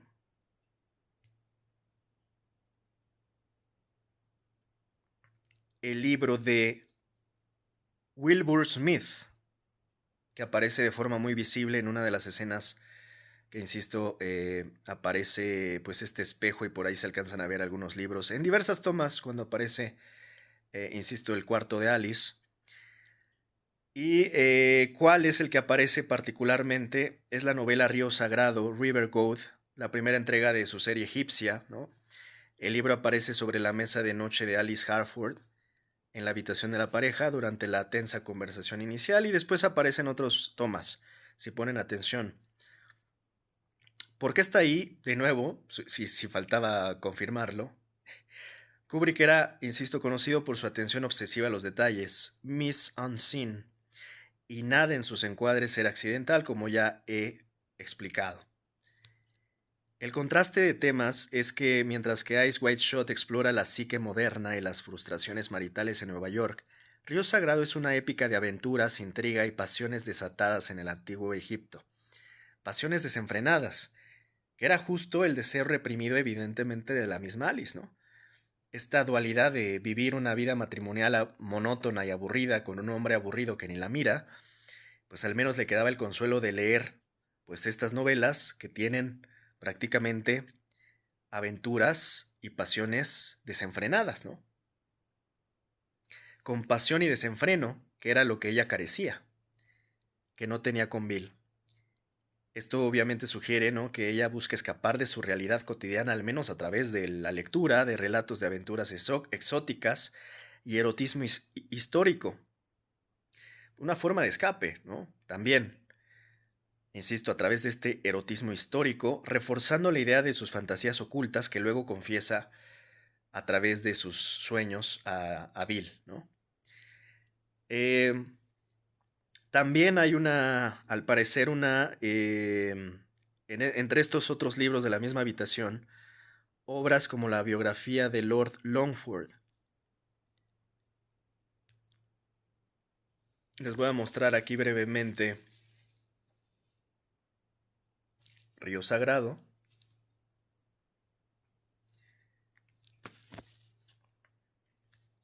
Pero algo muy interesante además de esto, antes de pasar a Longford, es que si ustedes investigan otros libros de Wilbur Smith, que yo no lo ubicaba tan bien, me sorprendió, porque eso creo que lo sorprendente no es tanto esa novela, que creo que ya de por sí conecta interesantemente. Si ustedes googlean a Wilbur Smith, se van a dar cuenta nada más y nada menos de, vean los títulos de esas novelas. Y vean por favor nada más la relación que hay con, por ejemplo, el título de Predator, depredador, o con Golden Lion, que también es un depredador, o con The Tiger's Prey, que pues es un tigre, haciendo alusiones a felinos y depredadores. Es una genialidad lo que hace Kubrick, porque siempre nos termina dando estas pistas que nos lleva a confirmar el mensaje que ya hemos estado explicando. La película trata de eso, de abuso y auxilio de presas y depredadores. Eyes Wide Shut trata de eso. Claro, con un paralelismo de pues la vida matrimonial fantasiosa de una pareja. Pero es sorprendente, ¿no? Como si buscas un poco más encuentras la respuesta del acertijo que te va dejando Kubrick. Es increíble. Ahora, sobre el significado de Lord Longford en la película, Frank Pakenham, conocido como Longford, perdón. Frank Pakenham, conocido como Lord Longford, fue un político británico famoso por su ferviente activismo contra la por no decir y la permisividad sexual en la década de 1970. Acá luego no puedo decir las palabras completas porque también aquí nos censuran. La sátira de Kubrick, se considera que Kubrick incluyó este libro como una forma de sátira cáustica. En los años 70, Lord Longford fue uno de los críticos más vocales contra la película de Kubrick, La Naranja Mecánica, liderando campañas moralistas para censurarla. Contraste temático, colocar la biografía de un cruzado de la moralidad pura en una habitación donde se discuten fantasías sexuales y deseos ocultos, crea un contraste deliberado entre la represión pública de Longford y la pulsión sexual privada de la pareja Harford. Que qué curioso también el juego de palabras, ¿no? Que Kubrick haya elegido Harford, que algunos explican que es la combinación de Harrison Ford, pero que además rime con su crítico, ¿no? El señor Longford. Y bueno, estos libros se encuentran en el tocador de Alice frente al espejo, em, junto a, insisto, otros títulos, ¿no? Como también Shadows on the Mirror de Francis Fifield y como ya dije, Río Sagrado de Wilbur Smith. Bueno, ya llegamos al final. Les agradezco pues el acompañamiento a esta aventura reveladora y oscura al mismo tiempo, ¿no? Brillante y aterradora, como toda la dualidad que hemos estado manejando y no me he quitado este antifaz porque, insisto, eso es lo que quiero que represente, la dualidad. Kubrick nos proyectó esta maravilla, esta obra maestra que terminó siendo un documental de nuestra realidad y que solamente podremos revelar y descubrir si tenemos los ojos bien abiertos. Voy a cerrar finalmente la tercera edición de esta serie de análisis, lo dejaremos para otro momento. Insisto, lo más importante creo que ya lo hemos comentado. Lo más importante de hecho es esta revelación final, esta. Pero les voy a dar la cereza del pastel que a mí me generó de verdad conmoción e impacto, casi escalofriante de lo que nos revelan en este hipotético guión que me parece tan bien basado que hasta siento que pudo haber sido una filtración, porque tiene mucha coherencia, mucha consistencia. Algo que creo que el propio Kubrick pudo haber hecho sin ningún problema y sin ninguna duda. ¿Qué es lo que voy a leer a continuación? Y lo voy a leer en inglés, disculpen que lo haga en inglés, no lo voy a traducir. Bueno, ok, lo voy a traducir al español, pero primeramente lo voy a leer en su integridad en inglés y al final lo traduzco en su integridad al español para no estar interrumpiendo, ¿ok? Y lo hago en inglés porque insisto que siempre me gusta conservar la esencia del mensaje original. Entonces, voy a leer este guión, que básicamente lo que nos insinúa es que es justamente la escena que se corta al final de la película después de la palabra F que utiliza Alice en la juguetería. O sea, en otras palabras, es, en teoría, hipotéticamente, lo que seguía después de este final, de este final cut que nos dejó Warner. Así que no por nada que les voy a dejar una cerezota del pastel para terminar nuestro gran análisis. Voy a empezar para, sin más, revelarles cuál era el final de Eyes Wide Shut.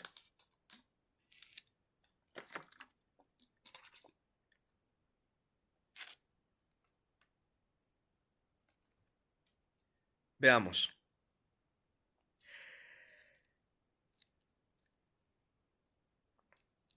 The toy store scene is not the end of the movie. They buy a teddy bear for their daughter. Perdón, aquí no se alcanza a ver bien. They buy a teddy bear for their daughter. Tom notices two men watching them. They smile at him and he smiles back. Esto tiene toda la lógica porque pues es justo en donde termina. Next scene. They exit the store and Kidman puts the daughter into a limo with the two older men. Tom is confused. Kidman tells him not to worry or he'll scare their daughter. She tells him not to ask questions and coaxes him into getting inside the limo. They drive to the mansion in Long Island in silence while the daughter finishes coloring a rainbow in a coloring book. A guard greets the two men and they exit with Kidman and her daughter. The guard tells Tom to wait in the car. Tom watches them all go inside. He asks the driver what's going on, and the driver doesn't answer. Tom keeps looking at the mansion. Eventually, Tom exits the car and goes inside the mansion. It's empty. He runs around looking for his family. He hears voices coming from inside the room. He opens the door and hears his wife saying, "Now, suck it like a lollipop." His wife and daughter are naked in bed with the two men, who are wearing masks. They are all wrapped in a bedsheet, so it's only implied nudity. Estuvo fuerte, ¿no?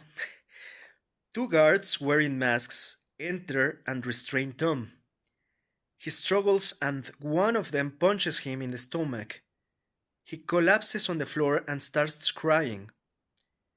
The two old men ask him, "What's the matter?" as if they are confused. Kidman tells them he doesn't know. After a moment of silence, one of the men simply says, "You've cost us a life.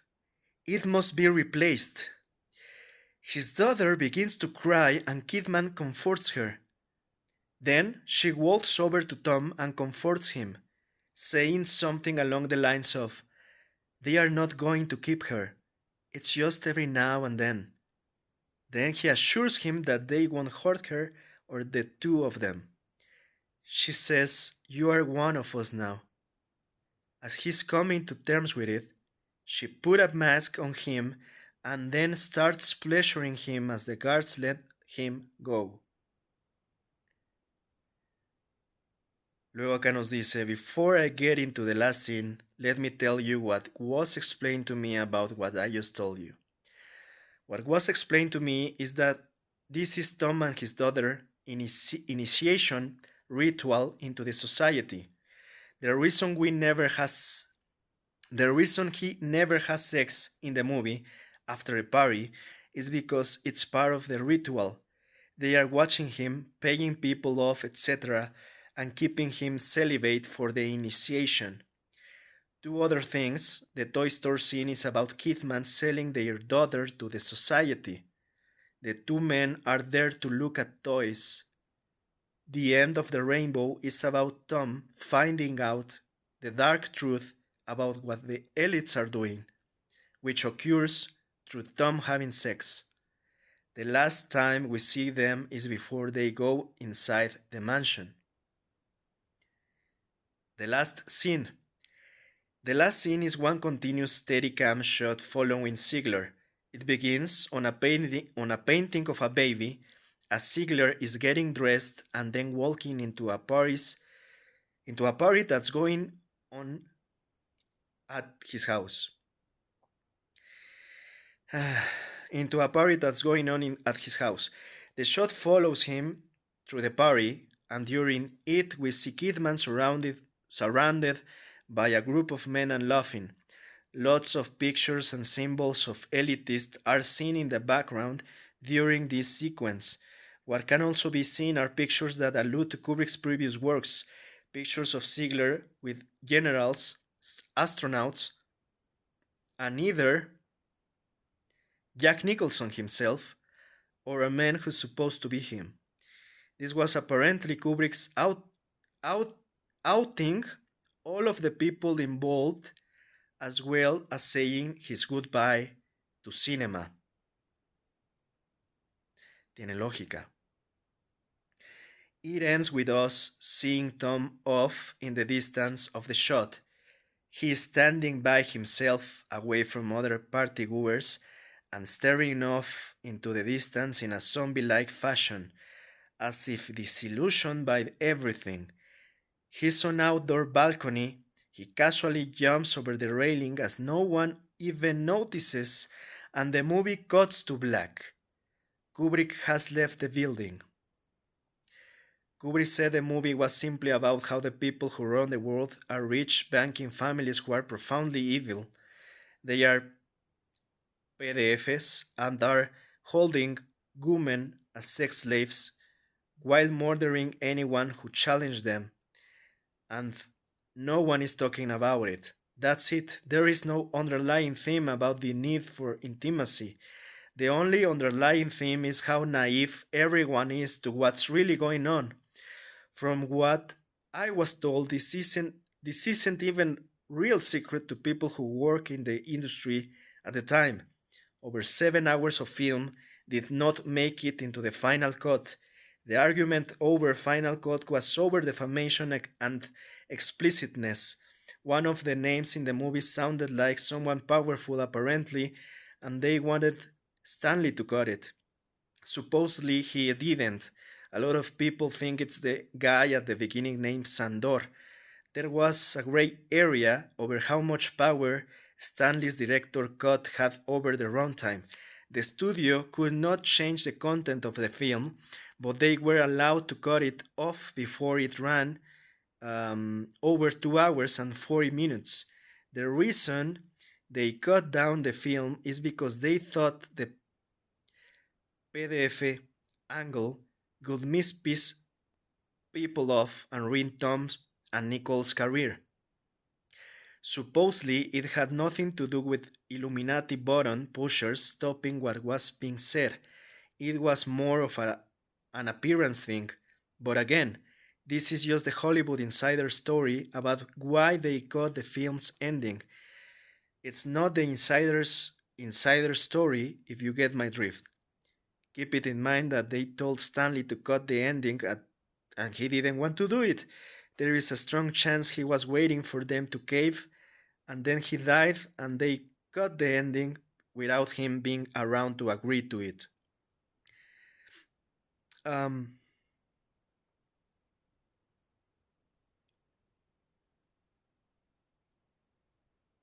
My belief is that if he had lived and he knew they were threatening to cut the ending to fit the runtime, he would have probably recorded himself so that he didn't go over the runtime and audiences go to see the ending.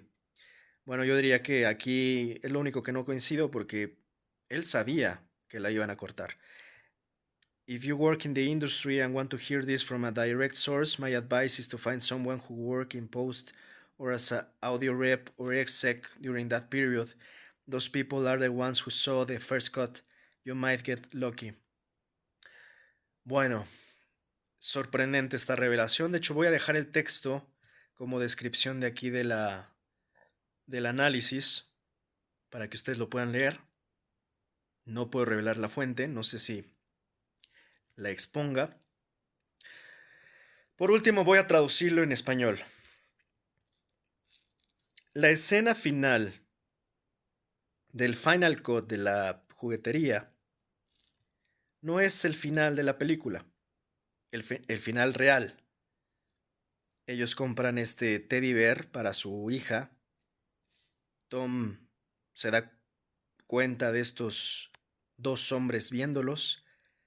Ellos le sonríen a él y él le sonríe de vuelta. La siguiente escena es que ellos, o sea, todos ellos, Se salen de la tienda y Kidman pone a su hija en una limusina con los dos señores mayores. Tom está confundido. Kidman le dice que no se preocupe o que va a asustar a su hija. Ella le dice que no haga preguntas y lo amenaza y lo fuerza de meterse a la limusina. Luego ellos manejan a la mansión en Long Island en silencio, mientras que la hija termina de colorear un arco iris en un libro de dibujos. Un guardia lo saluda. Los dos hombres y el resto salen de la limusina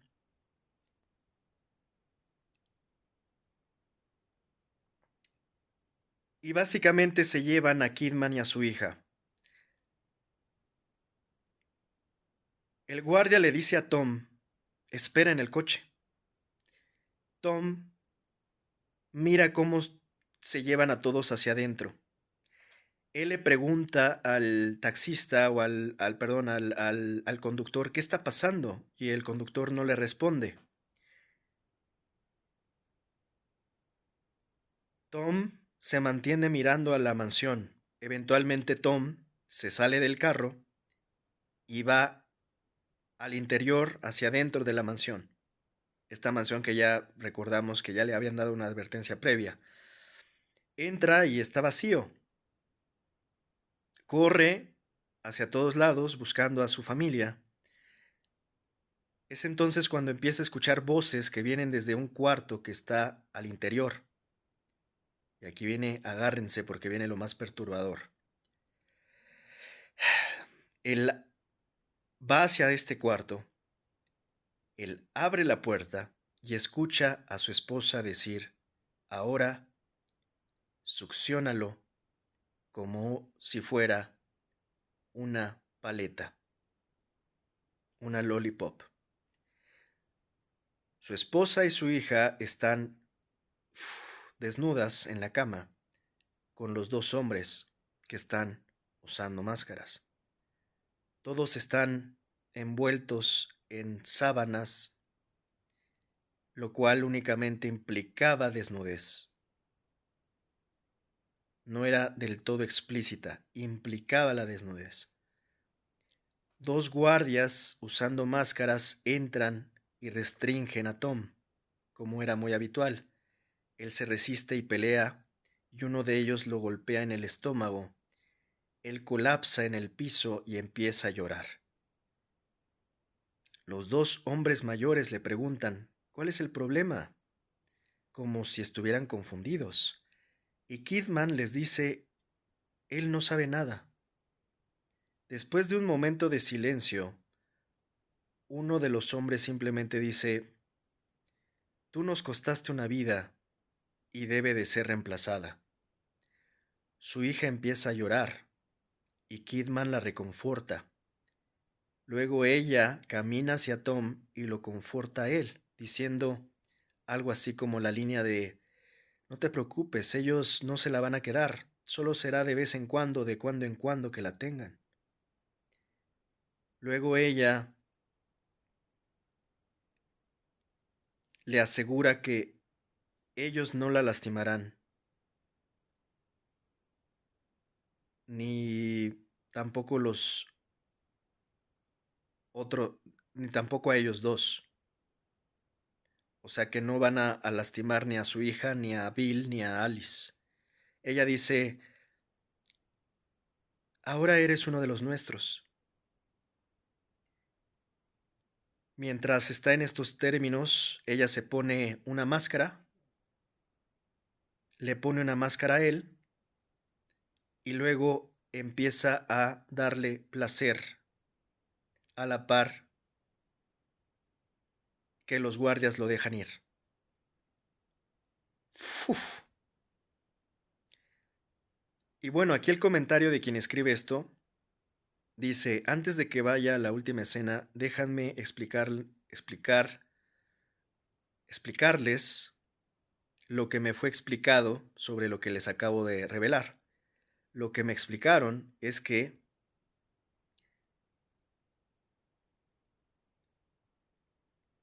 esto fue un ritual de iniciación para Tom y su hija en la sociedad.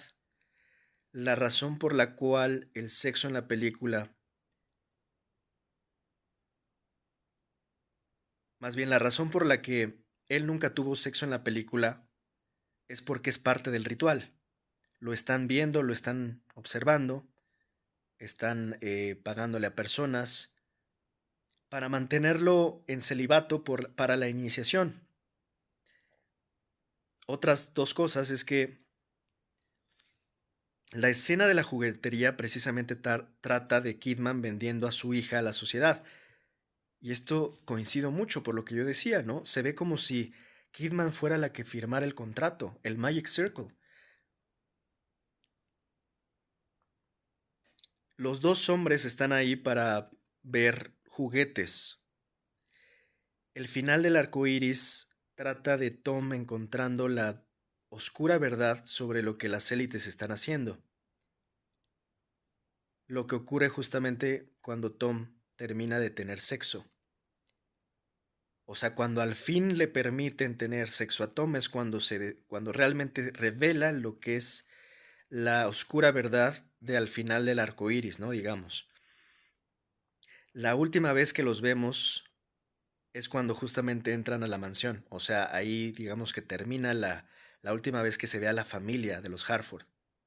Ahora, la última escena, que no es esta tampoco, es que la última escena es una continuación de una Steadicam, de una toma que sigue a Ziegler. Empieza con la pintura de un bebé y como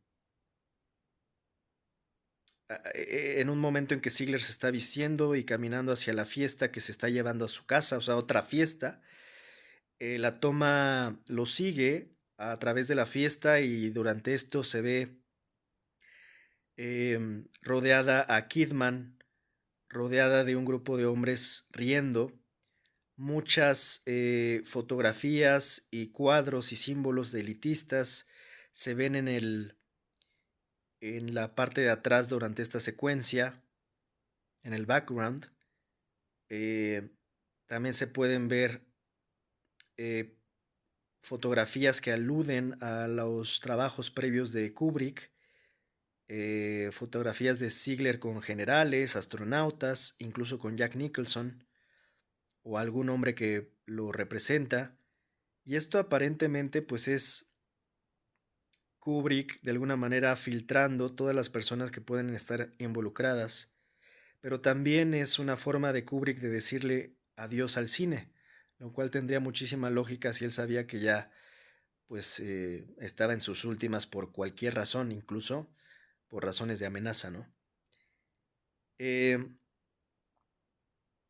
Termina también pudiendo observar a Tom a la distancia de la toma.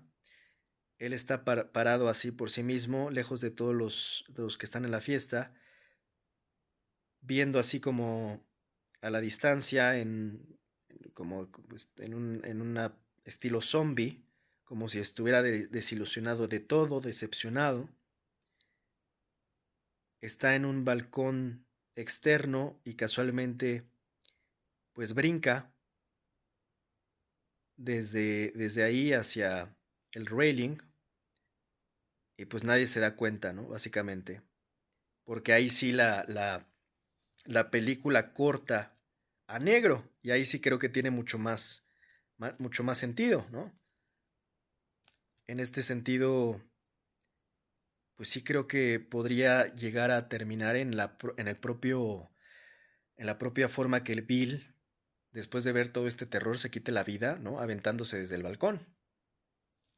Creo que podría ahí sí tener un cierre, ¿no? Y Kubrick has left the building. Kubrick ha dejado el edificio. Entonces, pues lo que nos concluye aquí, como ya hemos dicho y coincido, ¿no? Kubrick al final dijo que, bueno, parecía o aparentaba que esta película era, pues, de un matrimonio, de alguna manera de una trama matrimonial, pero en realidad, pues, es de cómo las personas que gobiernan el mundo, que son familias ricas, de banqueros, como los Rothschild, que se hacen muchas asociaciones a ellos, pues son profundamente malvadas, ¿no? Son redes de abusos de infancias y toman a mujeres como sus esclavas sexuales, mientras que a la vez pues eliminan o asesinan a cualquiera que los desafíe o que revele sus verdades o sus sistemas, ¿no? Y nadie está hablando de eso, ¿no? Es eso básicamente, no hay algo más, no hay conspiración por debajo, no hay que sobreanalizar tanto, es esto, ¿no? Y esto se relaciona con el título, como ya hemos dicho también acá, de cómo pues hay tanta ingenuidad en las personas que pues realmente no se dan cuenta de nada. En fin, esto es la revelación final de nuestro análisis y justamente llegamos a este punto, creo ya con los ojos, no con los ojos bien cerrados, sino con los ojos bien abiertos de al menos del verdadero mensaje que nos quiso dar Kubrick. Fue un análisis exhaustivo, como pudieron haber visto, pero esto pues nos termina de confirmar ya la sentencia final de lo que realmente nos quiso revelar. Y al final, sin decir más, después de horas y horas de análisis, lo único que puedo decir es la sentencia final que nos quiso revelar Kubrick y lo que le costó la vida, pues fue nada más y nada menos que la verdad. Eso es lo que nos quiso revelar.